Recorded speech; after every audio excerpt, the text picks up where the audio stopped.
Os estudos mostram e muitos indivíduos autistas falam desse lugar da solidão, da exclusão, né, assim, e a criança ela sente.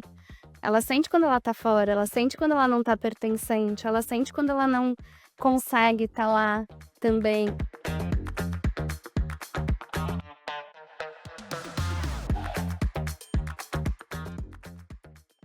Oi pessoal, eu sou a Alessandra, terapeuta ocupacional aqui na Genial Care, e hoje a gente vai começar com mais um Pode Falar Terapeuta. Antes de qualquer coisa, eu vou me apresentar. Eu sou formada pelo Centro Universitário São Camilo desde 2015 e desde 2018 comecei a trabalhar com população autista e sou completamente apaixonada. Hoje, para o nosso episódio, eu trouxe duas convidadas muito especiais e eu gostaria que vocês pudessem se apresentar agora. Eu sou Giovana, sou fonoaudióloga, tenho a graduação e o mestrado pela Santa Casa de São Paulo. Desde 2015 que eu me formei, eu trabalho com público autista e me especializei muito na área, nas temáticas ali da comunicação, transtornos motores de fala e habilidades sociais. Eu sou Alice Tufolo, sou consultora especialista, psicóloga aqui na Genial Care. Me formei em 2015 pela PUC, fiz mestrado e doutorado pela PUC também, e me especializei em transtornos de desenvolvimento de um modo geral, também completamente apaixonada pelo tema. Legal, obrigada por vocês estarem aqui. Antes da gente começar o podcast, eu quero apresentar para vocês a Genial Care. A Genial Care, ela é uma rede de cuidado de saúde atípica, então nós temos clínicas espalhadas por São Paulo que estão ali aptas e funcionando para receber as crianças com o diagnóstico de autismo. Então no episódio de hoje, a gente vai conversar sobre habilidades sociais. A gente sabe que quando a gente fala sobre critérios diagnósticos, um dos principais pontos está relacionado às questões de socialização. Então hoje a gente vai conversar com a Alice, né, com a Gil, e eu queria começar perguntando para a Alice quais são os comportamentos que vão indicar que uma criança tem problemas de socialização. Vamos lá, então. Isso vai ser muito diferente ao nível do desenvolvimento da criança. Então, cada idade tem um marco de desenvolvimento também diferenciado, né? O que a gente está esperando dessa criança a nível de socialização. Quando a gente está falando do TEA, e a gente tem como um dos principais critérios de diagnóstico a comunicação, muito disso, quando a gente vai fazer a ponte em relação à socialização, muito disso é porque a nossa socialização, estar em sociedade, envolve se comunicar, né? Envolve essa ponte de comunicação entre os seres humanos.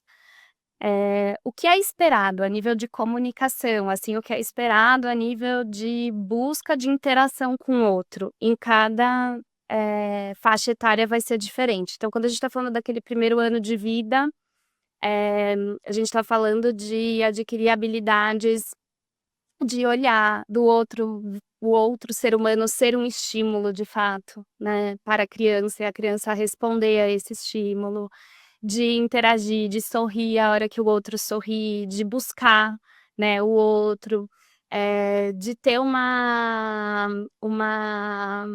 importância maior, o rosto, as expressões faciais, do que os elementos que estão no ambiente, os objetos, né. E aí a gente ainda não está falando de uma criança que interage tanto com pares, é mais o mundo dessa criança vira os pais, né, vira a família, vira esse contexto que essa criança está introduzido. E a comunicação é predominantemente com esses cuidadores também, de alguma forma, né, então a busca por atenção, que pode ser desde balançar o corpinho, né, assim, até buscar com gestos, colo, né, de alguma forma, enfim. Quando a gente passa de 1 ano até 2 anos, essa criança ela começa a se interessar por outras crianças. Ainda não é uma interação e uma socialização, que envolve muita troca, né, dentro de brincar, mas envolve o estar junto, é o estar perto, você vê a criança se interessando pela outra, olhando, vendo o que a outra criança está fazendo, ainda sem tanta troca de turno, né, mesmo em relação à comunicação e à linguagem, né. De 2 a 3 anos, essa criança ela já começa a brincar um pouco mais junto com as outras crianças, né, começa a ter que dividir o brinquedo, isso é desafiador, ao mesmo tempo a criança Começa as mordidas. começa os protestos, né, assim, em relação ao que esse outro ser está fazendo com as minhas coisas. Mas há um desejo e há uma busca, né, em relação e aí de 3 anos para cima a gente tá falando de uma interação e uma socialização de estar em grupo que envolve, eh, segmento de regras, o brincar em grupo, né, em conjunto. Então as crianças com questões no desenvolvimento, a gente vai ver, um impacto em relação a esses elementos dessas etapas, né. E acho que uma habilidade, assim, que a gente vê super importante, né, é a capacidade da imitação, a habilidade do imitar, né, que ali trouxe, ali a partir na verdade, até já no primeiro ano a criança vai imitando e isso vai à medida que as relações sociais vão sendo criadas, né, então eu não sei dizer "oi" ali para um amigo quando eu tenho os meus 2 anos, mas eu tô imitando tudo que ele tá fazendo, que a minha mãe faz, né, então as habilidades sociais também vão englobando e a imitação é também uma das dificuldades que a gente vê, no público TEA, né. Não, total, eu ia falar sobre isso, né, Gil, porque a gente tem, quando a gente pensa em habilidades, assim, do que leva uma criança a começar a imitar, o que leva essa criança a começar a buscar o outro, tem muita relação com o contato visual. E a gente sabe que um dos sinais, assim, quando a gente pensa em população TEA, é o contato visual, né? É a falta do contato visual, a inconsistência disso. E aí eu queria que vocês pudessem contar um pouco, assim, né? Você estava falando ali, logo no primeiro ano de vida, que faz busca pelo outro, né, começa um pouco dessa interação. A Gil trouxe sobre a imitação. Eu queria que a gente pudesse falar qual que é a importância do contato visual quando a gente pensa nessas primeiras, né, nesse emergir dessas primeiras habilidades sociais, de ter intenção, que existe essa essa questão da criança começar a perceber o outro, né, e isso às vezes não necessariamente acontece quando a gente pensa em crianças TEA. Eu queria que vocês contassem ali como que a gente olha, né, como que a gente enquanto terapeuta está falando e olhando para as questões de contato visual. É legal você trazer esse tema, eh, porque o contato visual ele envolve um interesse pelo outro, ele envolve uma percepção do outro, ele envolve uma curiosidade em relação a esse outro. A imitação também envolve tudo isso, né, então eu tô vendo, eu tô me interessando pelo que eu tô vendo, eu quero tentar descobrir no meu corpo como que eu faço igual. Muitas vezes a dificuldade da imitação vai vir porque a criança nem viu o evento em si, não se atentou, outras vezes ela viu e ela se interessa, mesmo a criança TEA, ela viu, ela se interessa, mas a nível de planejamento motor, você como TEA pode dizer melhor que eu, né, assim, vai ter uma dificuldade de planejar e executar e pode causar uma frustração mesmo, né, de tô vendo uma coisa muito legal que eu tô tentando fazer, não consigo, percebo que eu não consigo. Eh, Agora, por que que eu acho que é um tema extremamente relevante? Porque, de fato, a hora que a gente não olha, a gente perde, eh, muitos estímulos importantes que estão no mundo, né. A nível de aprendizagem, a criança neurotípica, ela aprende com um emparelhamento de diversas coisas acontecendo ao mesmo tempo e essa correlação. Ao mesmo tempo,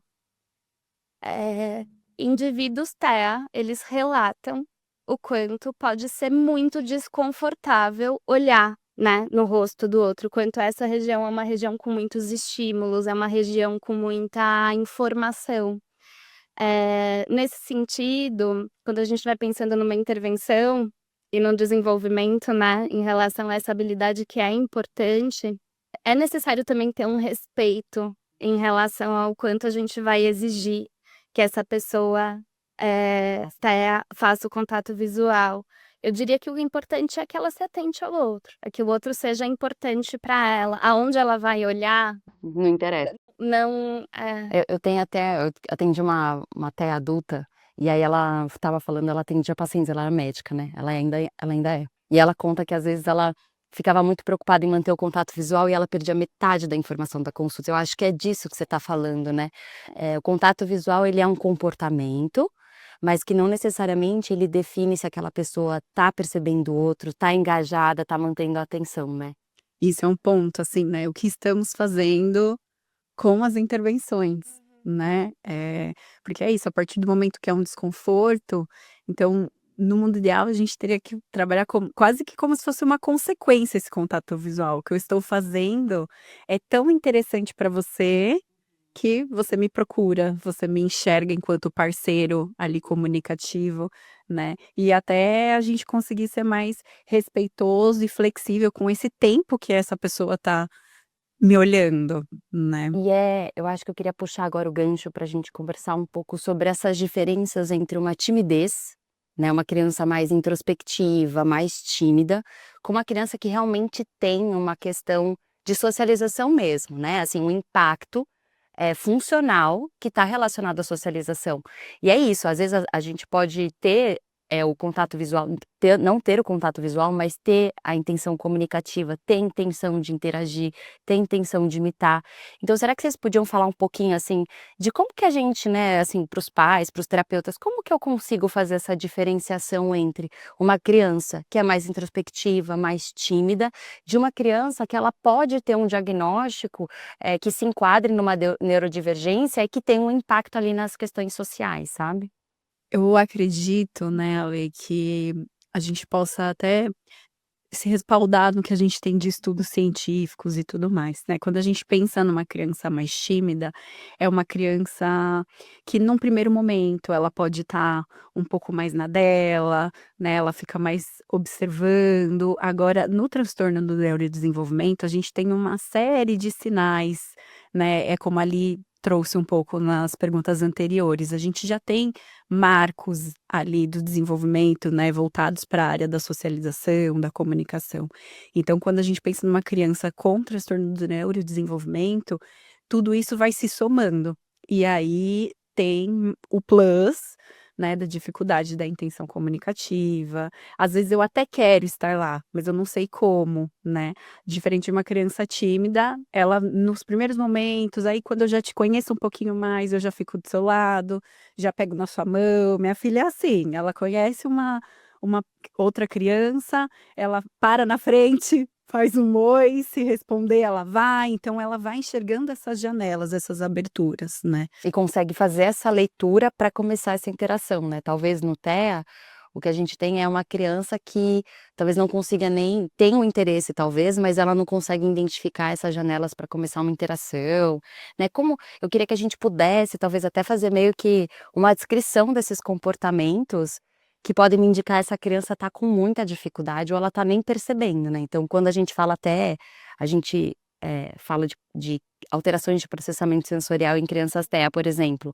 Muitas vezes, né, a gente tem uma quantidade muito grande de crianças TEAs que têm alteração de processamento sensorial e isso leva a uma dificuldade de percepção do meio de uma forma geral, né. Então, assim, não só de pessoas, mas do que está acontecendo no ambiente, de respostas ali que estão no ambiente. Agora, como que a gente pensa isso em questões sociais, né, para além, eh de questões sensoriais que estejam impactando ali na forma como ela organiza os estímulos, mas sim focando muito mais, nessa dificuldade de se aproximar, né, como a Ju falou: "Ah, eu quero me aproximar, mas eu não sei como", ou quando eu aproximo, às vezes acaba sendo um pouco uma avalanche ali, né. Eu achei muito legal, assim, essa fala, né, de quero me aproximar não sei como, um pouco de falta de repertório, interesse, mas como eu tô lá, um sensorial que muitas vezes, o outro ele pode ser ameaçador, né, assim, por quê? Porque às vezes a gente olha o déficit de socialização só através da ótica de essa criança não quer se relacionar. Mas tem a outra ótica que quer se relacionar e não sabe como, né, assim, e quando eu tento me colocar um pouco no lugar dessas crianças, eu fico pensando em o que é esse ambiente social, né, assim, se eu tenho um sensorial que pode estar percebendo os estímulos de uma forma muito mais intensa do que os meus colegas, ou muito menos intensa do que os meus colegas, né, assim, como que essas crianças afetam essa criança nesse ambiente. Se eu não vou ter a comunicação para conseguir negar coisas, ou perguntar como que eu faço coisas, ou pedir que uma pessoa faça algo de um jeito que que eu gosto, né, assim, ou que eu quero, ou que eu desejo, se o outro tá brincando de uma forma que eu não sei a regra daquela brincadeira, que eu não sei no meu corpo planejar para fazer igual, quão complexo deve ser esse ambiente social, né, que é diferente de, estou tímida, porque o outro talvez, me deixe um pouco nervosa, porque eu tenho um pouco menos de repertório mesmo, talvez menos repertório do como me regular nessa situação, que a gente tá falando de graus diferentes de repertório no fim do dia, né, assim. Então quando a gente tá olhando para uma criança até num ambiente de socialização, eu diria que todos esses pontos devem ser olhados e considerados, né, assim. Então, como que essa criança está respondendo aos estímulos do ambiente, né? Quando uma criança vem mostrar algo para ela, é uma criança que vai assustar, é uma criança que vai já, negar, que isso conta um pouco do como que essa criança está sentindo esse ambiente, né, assim. E o tamanho do impacto disso, porque quando a gente está falando de diagnóstico e a coisa que é mais importante é o nível de impacto na vida, né, daquela criança. Então quando você diz, né, Lê, o que é que a gente pode observar? Diria que a primeira coisa é o nível do impacto. Essa criança, se você coloca para ela alguns direcionamentos, ela consegue se organizar nesse ambiente? Penso na sua filha, né, Gil? Se você fala lá para sua filha, por exemplo: "Vai lá e mostra isso aqui", para o seu amiguinho, talvez ela tenha uma facilidade um pouco maior Perfeito. de, com uma dica pequena, assim, conseguir. Um suporte, né, tem a ver com o suporte, né, assim, quanto que essa criança precisa desse suporte para conseguir estar e favorecer essas relações, né. E aí agora, eu acho que quando a gente fala desse nível de suporte, eu acho que isso tem a ver também com o impacto que as interações sociais têm no desenvolvimento infantil de uma forma geral, né, porque é isso que você falou, né, é o quanto que a pessoa precisa de suporte, quanto que de impacto funcional ela tem para se desenvolver, para viver, explorar. E aí eu queria que não sei, será que a gente consegue trazer um pouco para cá, de quais são os impactos que uma dificuldade de comunicação pode ter? Eu acho que a gente já falou de alguns, assim, sabe, mas eu queria que a gente pudesse aprofundar um pouco mais, sabe. E aí, a gente até resgatou um pouco sobre a imitação, né, então assim, a interação social faz com que talvez eu não consiga, ter repertório, criar repertório, porque eu não interajo, né, então hoje, por exemplo, a gente está aqui trocando, a gente está ganhando repertório. Quando a gente vai para algum outro lugar, a gente ganha repertório, repertório de vida, que a gente ganha a partir das nossas interações, da forma como a gente, interage com o mundo. Então se uma criança não tem isso, quais são os possíveis impactos que a gente tem na vida dessa criança, né? Alguns estudos, mostram também pra gente que as habilidades sociais elas impactam diretamente, na autoestima, na independência, no brincar dessa criança. E à medida que ela vai crescendo, né, ali com os seus 6, 7 anos, essas relações sociais vão ficando mais refinadas. Então se a gente não vai trabalhando essas habilidades sociais, na fase da adolescência, principalmente na transição ali, a chance dela ser uma pessoa mais ansiosa, né, ter ali indícios até mesmo de depressão, então já tem estudos que correlacionam tudo isso. Então as habilidades sociais, elas são essenciais. E até, pensando ali do outro lado, né, então tem um estudo muito legal que eu gosto dele bastante, que ele comparou pais de crianças autistas e pais com crianças que tinham também algum outro diagnóstico, e pais de crianças neurotípicas. E aí eles viram que os pais que tinham ali os filhos TEA, eles interagiam menos, mas era porque como se fosse um ciclo também, se eu tenho uma criança que ela não me procura, que ela não me busca para estar perto, a minha tendência também é em não interagir. Então se eu falo com você e você não me responde ou não corresponde às minhas expectativas, né, essa interação, essa comunicação, ela cai. Então por isso que é tão importante desde muito cedo, né, a gente trabalhar as habilidades sociais, a gente auxiliar toda aquela rede de apoio e de cuidado dessa criança, pra gente ir intervindo. E eu acho que você trouxe uma coisa muito preciosa, assim, né, porque quando a gente fala dos impactos, de desenvolvimento, e a gente começou falando o quanto o ambiente dessa criança no início são os cuidadores, né, de alguma forma, esse impacto ele não passa só pela criança, né, o impacto das questões de habilidade social.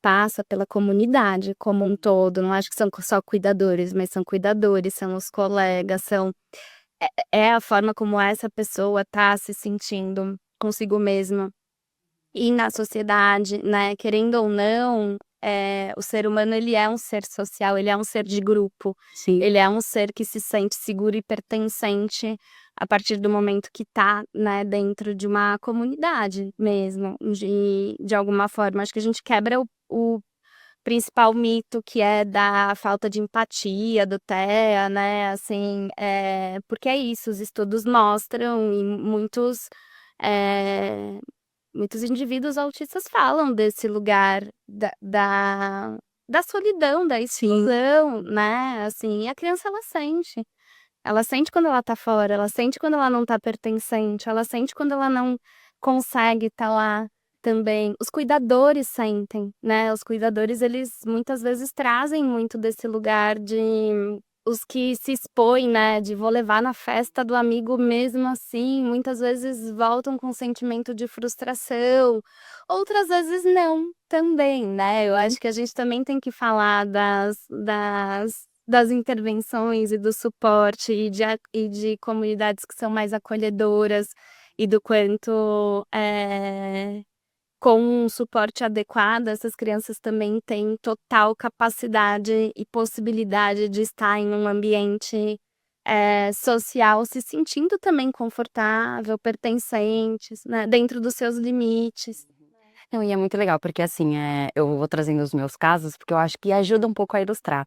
E aí eu tinha uma paciente mais velha, adulta, e ela falou que até os 12 anos ela não se interessava, ela não tinha o interesse. E foi na adolescência que ela começou a ter o interesse, e no momento que ela teve o interesse, ela começou a observar como as pessoas se comportavam para conseguir reproduzir e fazer isso, estar dentro de grupos, assim, né. Então você imagina o custo que essa pessoa tem para se sentir pertencente dentro desses espaços, sabe.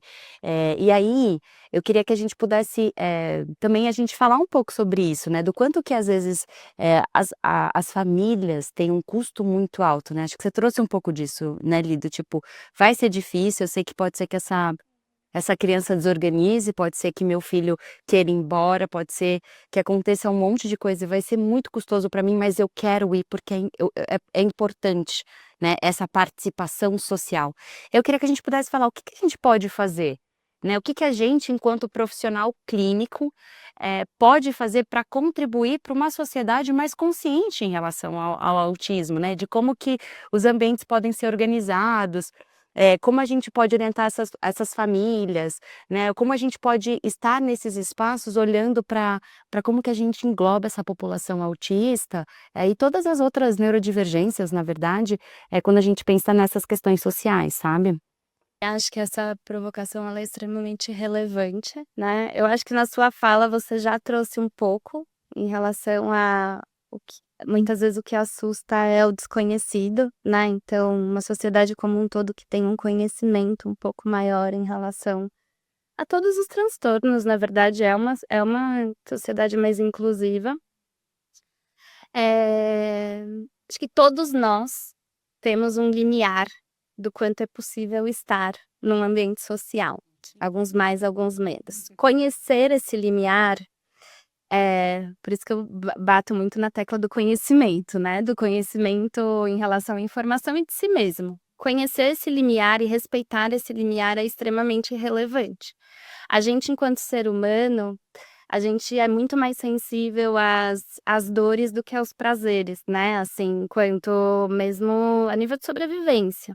Então nesse sentido, quando a gente vive uma situação o corpo ele vai muito mais deixar marcado o que é que foi desconfortável do que o que foi confortável. Por que que eu trago isso? Porque uma das coisas que eu sempre trouxe para os pais é: vai embora a hora que, tá legal para aquela criança, no sentido que você tá percebendo que vai começar a ficar desconfortável o ambiente. Isso pode ser 10 minutos, isso pode ser 1 hora, isso pode ser 2 horas, né, porque é importante que essa criança saia com um registro prazeroso da experiência. Como que o registro pode ser prazeroso, né, aí eu acho que é um segundo ponto. Os lugares, eles são menos assustadores para qualquer ser humano quando a gente tem previsibilidade do que vai acontecer Isso. naquele lugar. Pra gente chegar aqui hoje e gravar tudo isso, eu fiz 300.000 perguntas, né, assim. Porque a hora que você vem para algo que é um pouco desconhecido, se você tem linguagem, uma das coisas que você vai pesquisar, você vai se preparar para as coisas que podem ser desconfortáveis naquele ambiente. A gente já faz isso naturalmente. E a gente precisa ajudar a criança a ter esses recursos lá.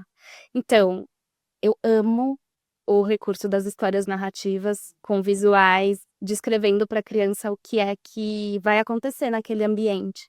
Quais que são as dificuldades que podem aparecer e o que ela pode fazer se aparecer aquela dificuldade. É muito mais tranquilo você ir para um lugar que você sabe os recursos de, se tudo der errado, eu consigo ir por esse caminho.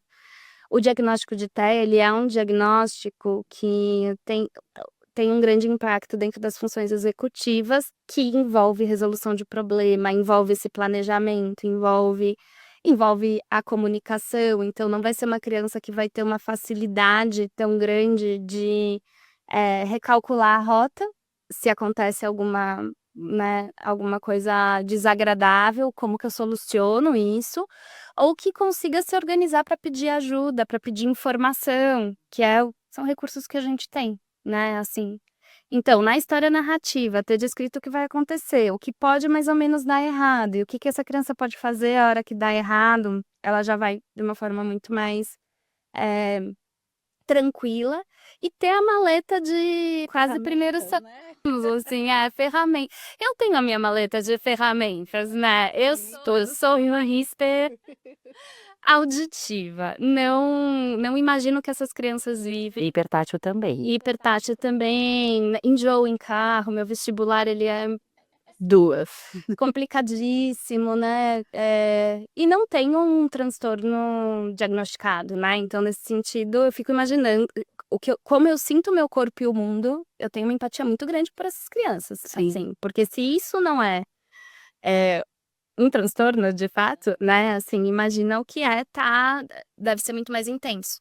E com muitas outras complexidades rolando, né, hoje você tem a linguagem, então você consegue pedir, é isso que você fala da caixa de ferramenta, né, então eu consigo comunicar, eu consigo olhar e falar: função executiva, eu preciso ir pra lá agora porque tá demais aqui, né". E eu tenho tampão de ouvido na bolsa, né, tem momentos que eu uso, e eu percebo o meu corpo, tá tudo bem essa criança precisar ter um abafador, ter, Até a previsibilidade, né, que você trouxe muito forte, assim, eu não sou ninguém sem a minha agenda. Em algum lugar eu tenho que anotar o que que eu vou fazer, de que forma, e a caixinha de ferramentas, ela é muito útil em todo esse processo, né, que eu sei se tô chegando atrasado, tá dando horário, eu não tô lá ainda, então vou tentar remarcar, vou, né, ligar pra pessoa, enfim, avisar, então faz muito sentido ali tudo isso que você tá trazendo, né. E eu acho que é a parte da comunicação ali, de todo mundo ser muito parceiro dessa criança, né, não só a equipe ali que tá na intervenção, mas também junto com os pais, com a escola. Então, eu vou puxar a sardinha para o meu lado, a favor dessa comunicação, de pedir ajuda, né, porque hoje, para mim, também é uma coisa que eu valorizo demais, assim, nas famílias que a gente vem acompanhando, né, que hoje só é possível a gente encontrar autistas na sociedade, na escola, em lugares públicos, porque as mães, né, elas batalham diariamente para isso, para eu levar numa festa, né, para eu levar esses dias fui no Parque da Mônica, ela tinha um monte de adaptações, então assim, mas para isso acontecer na nossa sociedade, a gente precisou essas mães precisaram vivenciar isso, né, elas precisavam levar e elas levantam essas bandeiras todos os dias. Legal, eu queria voltar e trazer um pouco sobre a história narrativa, né, porque ele é um recurso que ajuda nessa parte de previsibilidade, a gente estava falando dessas crianças que são extremamente sensíveis, né, e que isso vai impactar na interação. E às vezes, a gente dá o que vai acontecer a nível sensorial, se vai ter muito barulho, se vai ter muita gente, se tem risco de bater, se tem risco de alguma comida diferente, um cheiro diferente. Às vezes, quando a gente põe esses conteúdos dentro de histórias narrativas, isso ajuda muito a pessoa, inclusive, a modular, né. Eu queria que você pudesse contar um pouquinho mais o que a gente pode fazer para dar suporte para essa criança conseguir se regular quando está dentro desse contexto, né, usar os abafadores que você contou que você também tem. Então, o que a gente pode fazer para dar suporte para essa criança criar e ter essa autonomia de buscar isso de uma forma muito ativa, né, para favorecer, inclusive, às vezes, o interesse que ela tem de brincar no pula-pula com outras crianças, né, de interagir num parquinho, chamar para brincar. Queria que contasse um pouquinho, talvez você contar um pouquinho aí dessas estratégias, a nível de, como que eu ganho a autonomia dessa criança para ela conseguir fazer esses processos de regulação, e talvez a Gil contar um pouco dos aspectos de comunicação, né, o que eu posso favorecer para essa criança ter a robustez e a autonomia de falar: "Isso aqui tá me incomodando, eu preciso sair um pouquinho". Acho que de modo geral, socialmente, a gente está muito pouco perceptível em relação aos nossos corpos, né, assim, e a quantidade de estímulo que eles recebem. De forma geral, né, é só entrar numa festa de buffet infantil no último horário e ver a quantidade de criança chorando naquele contexto. Por que que chora? Porque passou muito do limite em relação, né, é luz, é som, brincou, se frustrou, caiu, levantou, o outro pegou o brinquedo, é muita coisa para elaborar, né. E a gente tá vivendo um momento de TikTok, Instagram, que tá todo mundo super sobrecarregado da quantidade de informação que vai recebendo também. Se a gente não se acostumar a limpar e isso fazer parte da sociedade como um todo. Vai ser difícil também a gente perceber o suporte que a gente precisa dar para essa criança. Sim. Porque no geral, se a gente perceber o nosso corpo passando do ponto, deve estar passando do ponto para essa criança também. A autonomia de a minha autonomia de: "Nossa, eu tô precis agora eu fiz um ajuste corporal", por exemplo, né, essa percepção de, né, e essa autonomia de: "Vou precisar colocar um tampão agora", ou "Tô com fome", ou, "Tô precisando me ajustar", etc e tal, envolve uma atenção ao corpo, né.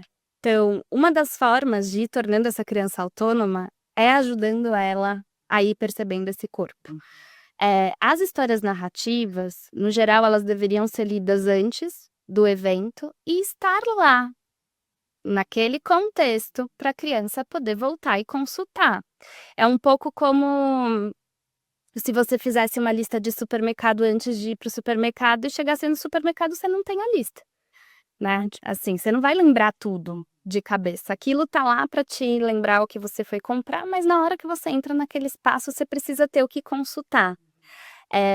O cuidador ele foi lá, contou para essa criança o que vai acontecer e essa criança precisa fazer, mas lá no evento, uma das coisas que pode ajudar é falar: "Ó, você percebeu que, seu corpo tá assim, assim, assado? Vamos ver o que você pode fazer?". E criando esse hábito, a criança você tá ensinando ela tanto a olhar para o próprio corpo dela e se perceber: "Nossa, de fato, né, meu corpo tá mais rápido, meu corpo tá mais devagar, meu corpo tá", e ir para o recurso. No geral, a gente faz isso nas escolas, né, quando a criança eu não sei se vocês tiveram essa experiência, mas na escola que eu estudei, quando a gente voltava da educação física, o professor ele fazia, todos nós deitávamos, assim, na carteira. Eu já tô rindo. Ele apagava a luz. E tinha os 2 minutos de perceber a respiração. E eu tenho a memória, talvez afetiva até desse momento, de sentir meu coração trrr, e ele ia diminuindo, diminuindo, até o momento que era: "Não, agora eu tô bem pra assistir uma aula sentada expositiva", né, assim. E aí chegou um momento, nem sei em que não vou saber dizer qual que foi a idade, que o professor já não fazia mais isso, mas a gente fazia, né, assim, você chegava, você dava uma respirada, porque tem um ensino em relação à percepção desse próprio corpo. Não, legal. Eu acho que faz muito sentido, aí você falou, a gente não necessariamente nós adultos, né, neurotípicos, temos esse costume de se perceber. A gente tem uma sociedade que vive em ansiedade, uma sociedade com depressão que tem a ver com isso, da gente conseguir se olhar também, né. Então eu achei muito legal quando você trouxe desses exemplos, porque às vezes a gente pode, aumentar isso, né, aumentar a frequência com que a gente faz essa checagenzinha, e isso vai ajudar a criança também a chegar nesse patamar, né. E aí, Gil, agora conta um pouquinho do que a gente pode fazer para aumentar essa autonomia dessa criança quando ela está nesses contextos sociais que estão relacionados à comunicação. Claro, Ale. Bom, a gente primeiro precisa, né, entender o contexto dessa criança. Acho que também outra coisa muito importante é entender o contexto da dinâmica familiar, porque o que funciona para uma criança não funciona para outra, o que pode funcionar para uma família pode não ser o ideal para outra família também. Então, acho que esse é sempre o papel fundamental dessa equipe de intervenção e que vai orientar toda a rede de cuidado dessa criança. A gente vai ter um episódio, né, falando mais sobre comunicação, mas já de antemão eu poderia citar aqui alguns exemplos que a gente vai também discutir nesse próximo episódio, como por exemplo, a comunicação aumentativa alternativa, ela é uma ótima ferramenta, né, e a gente tem diversos tipos, então pode ser desde um chaveiro que essa criança ela tem no bolso para ajudá-la, principalmente nesses momentos, né, ou uma comunicação ali num dispositivo mais eletrônico ou numa prancha, a gente tem diversos, pode ser um gesto que eu vou ensinar essa criança, né, nesses momentos que ela tá um pouco mais, o sinal de alerta tá um pouco mais alto, então o que ele vai fazer ali para eu entender que já deu esse horário da festinha, né, então a gente pode ir entendendo de acordo com todos esses contextos o que que é possível ali, mas sempre vai ter, a gente sempre vai encontrar formas de possibilitar esse eu gosto de falar que é isso, essa acessibilidade a essa comunicação, né, e que é isso, a gente precisa fornecer essa acessibilidade. E Gil, acho que você falou uma coisa legal, que é de 2 comunicações presentes, né, tanto de suporte para a criança se expressar, quanto de suporte para a criança entender o que é que você está dando de informação para ela. Se a gente pensa na gente num momento de, eh, muito estímulo, muita coisa, pode ser que você fazer a leitura de um manual, naquele momento, seja inviável. E só te mostrarem visuais, você, enquanto adulto neurotípico, vai responder muito mais rápido, né. Então que tipos de suporte que você também pode colocar nesse ambiente, pra tornar esse ambiente mais acessível para essa criança entender o que é que ela está recebendo de informação, e como gesto de, né, "acabou, vamos embora", né, já Para algumas crianças a gente já até fez assim como se fosse um termômetro, então para elas perceber a zona vermelha, né, e aí o que eu estou sentindo, o que eu posso fazer com isso, algumas rápidas opções, porque é isso, nesse momento, né, imagina num shopping onde eu tô ali no playground, tipo, eu não vai conseguir se eu colocar mais estímulos para ele, muito mais estímulos, né. Então a zona amarela, o que que eu posso fazer nessa zona, ou a zona vermelha, tô aqui, né. E eu gosto muito dessa ideia da gente dar opções também, né, porque às vezes a gente vem de um lugar onde a gente infere, né. "Ah, eu tô você quer isso, eu tô vendo que a Alice, pelo que eu tô vendo, ela quer mais água", por exemplo, mas às vezes ela não quer água, né, então às vezes a gente vem e eu falo a gente em termos de, né, até mesmo terapeutas, às vezes a gente encontra isso, né, então a gente tem que tomar esse cuidado, porque a gente tem que dar a possibilidade de escolha, né, do ficar, do sair, do colo ou cadeira, eu gosto muito desse lugar também, da gente sempre fornecer essas opções de escolha, né. Nem sempre vai ser possível, mas é importante a gente conseguir ter esse meio termo, vamos dizer assim, né. Perceber, né, perceber o momento que a criança vai conseguir, ter opções e falar: "Tô precisando disso", e o momento que a criança vai precisar Sim. de um limite colocado pelo adulto, como qualquer coisa que isso. Eu volto para o meu exemplo da festa do buffet infantil, né, assim, que é qualquer outra criança, porque a criança ela não nasce com autorregulação, É isso. né, é uma coisa que a gente aprende a partir do outro.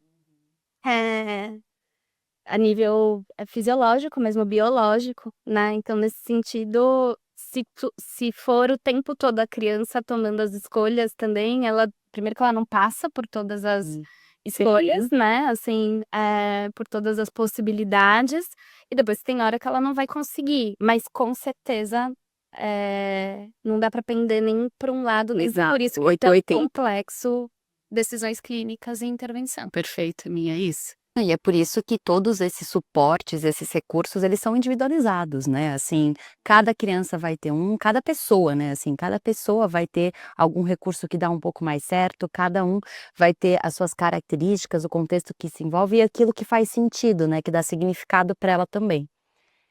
Pessoal, acho que a gente chegou no final, queria agradecer vocês, por essa troca, foi muito boa. E agora a gente encerrou mais um episódio do Pode Falar Terapeuta. Se vocês quiserem saber um pouquinho mais sobre a Rede Genial, por favor, vocês podem acessar aqui o link na descrição, que ali a gente vai ter várias informações para vocês, tá bom? Tchau, pessoal, até logo!